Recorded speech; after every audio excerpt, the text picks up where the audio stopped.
Hi everybody, so this video is going to be a little different than my normal videos that I do. This is kind of a public service announcement. So in Bible study yesterday, some things came up and made me realize that oftentimes I compare myself to other mothers who I think have it so well put together, and it brings me down to know that I'm not that type of mom, that I may not have as much grace and ability as some other mothers, in my mind anyways. And it kind of brought up this emotion and this thought, where I've had other mothers tell me, I wish I was like you. I wish I could take my kids to do these things that you do, to the park, to the splash pad, stuff like that all the time. And I often tell them I do that just to keep them busy and keep myself busy, because, if it's not for keeping us busy, our minds would wander. And,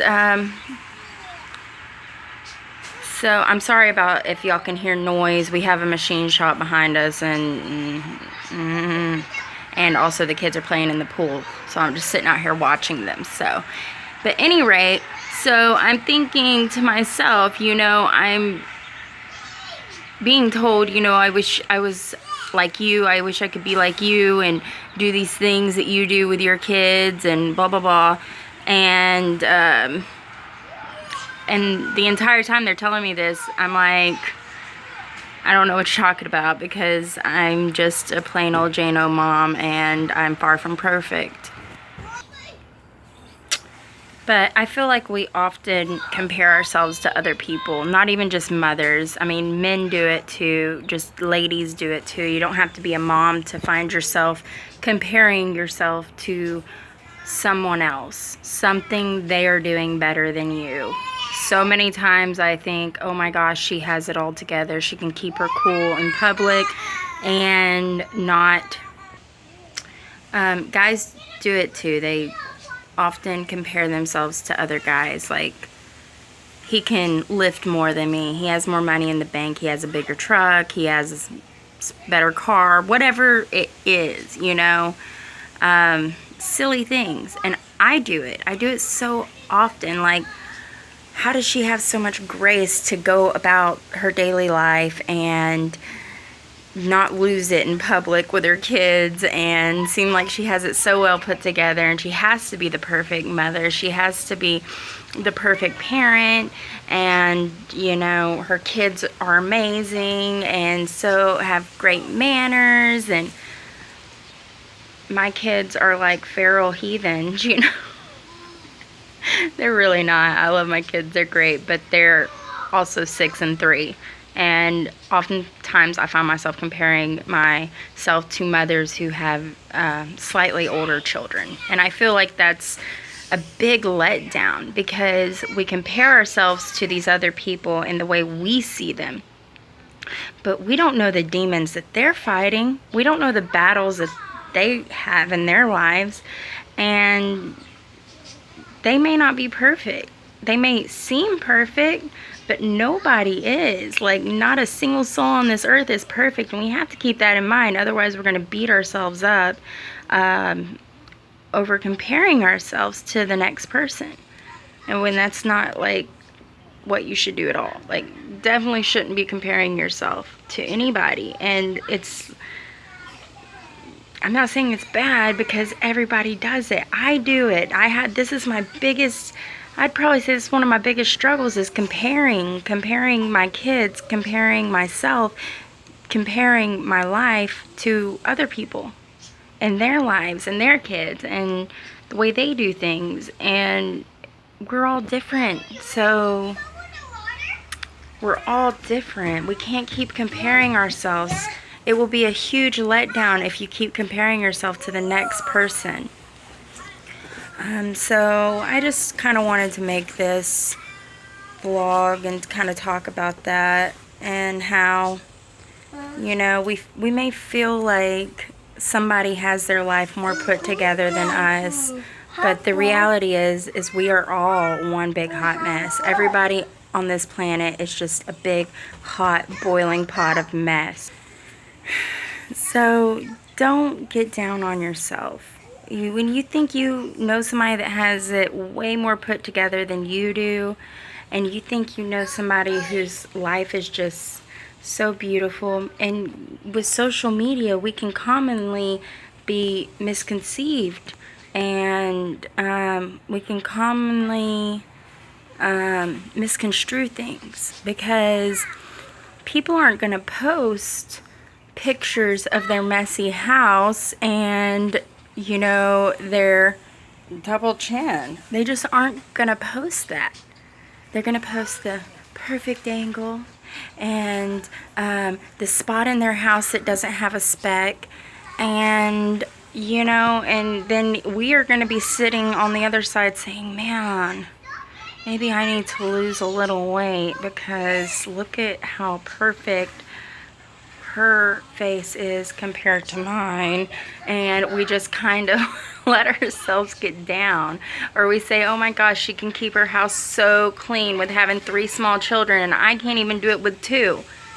And then the reality is, I bet if you showed up at her house on any given day without any notification, her bathroom would be a mess and there would be specks on the carpet. I'm just saying, it's probably true, because, I mean, if I know somebody's coming over, if I know I'm going to take a picture, I'm going to clean up the area first. And so I just think that we often can find ourselves comparing, especially with social media. We just compare and compare and compare our lives to everybody else's lives, and we need to stop doing that. Nobody is your competition. We are all in the same world with the same issues, just in different manners. I mean, we're all facing something, and nobody's problems are greater than yours or less than yours. Somebody out there may have the exact same issues as you. You are not alone in anything you do. Anything. So if you ever feel like you're alone, or you aren't perfect and your life is not put together, if you ever feel like you are just a big heaping pile of hot mess, you're in good company, because that's everybody. We are all like that. I don't have my stuff together, and I know many people out there who don't have theirs together. And we can't just look at Becky Lou down the way and say, oh my gosh, she has the perfect life. Look at her kids. They have great manners. She gets to put them in dance recitals or gymnastics. And, you know, I don't have the kind of money for that. My kids don't have great manners. I don't have my life put together. We got to stop that. We have to stop that. Because we are all doing the best we can. Every one of us. And doing the best you can is a hell of a good job. Like, quit tearing yourself up. Quit putting yourself down. You would never, ever, ever, ever talk to your best friend or your children the way you talk to yourself. So why? Why are you hating on yourself like that? And I'm guilty. I do it too. Trust me, like, I do it too. I find myself thinking all these awful things that make me feel like I'm the worst mother in the world. And then I have somebody telling me, I wish I was like you. I wish I was the type of mother you are.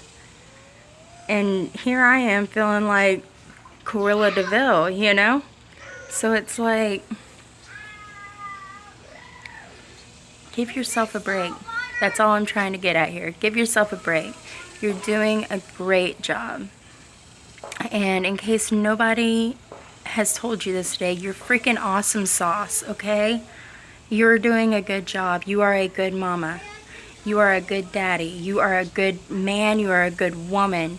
No matter what your situation is, no matter what your issue is, you are doing the best you can do with what you have. And you are amazing. And you are God's creation, first and foremost. And He doesn't make mistakes. I mean, come on. He doesn't. He's the King of Kings, Lord of Lords. He can't be defeated, okay? And nothing in your life should defeat you. You have to choose joy, and you have to choose, okay, this is the life I was given. It may not be what I expected, but it's what I got. And I'm going to work the hell out of it. And I'm going to be the best me that I can be. Because at the end of the day, you're left with yourself. You can either beat yourself up and get down on yourself. So at the end of the day, just be the best you that you can be. Don't be trying to be like anybody else. Because you're not anybody else. You are you. That's who you are. Can't change it. Just embrace it. And just do your best with what you're given. And plain and simple. I know it's hard. You're like, okay, Kourtney, yeah, I'm so sure, because that's just so easy. It is. It is easy. You have to accept the life you were given. And you just have to deal with it. Plain and simple. Like, everybody has a hard life. Everybody has trials and tribulations. And only you, with a little help from big man upstairs, can turn those trials into triumphs. But you have to make that choice. Don't unpack and live in self-pity. Okay? You can visit it once in a while. You can have a pity party. But at the end of the day, the party's over. And you gotta move on with life. And pick up the pieces and move on. And that's how you get through this crazy thing we call life. I hope you all have a great day, and I hope I wasn't just rambling too much. And I will talk to you guys later. Bye, guys.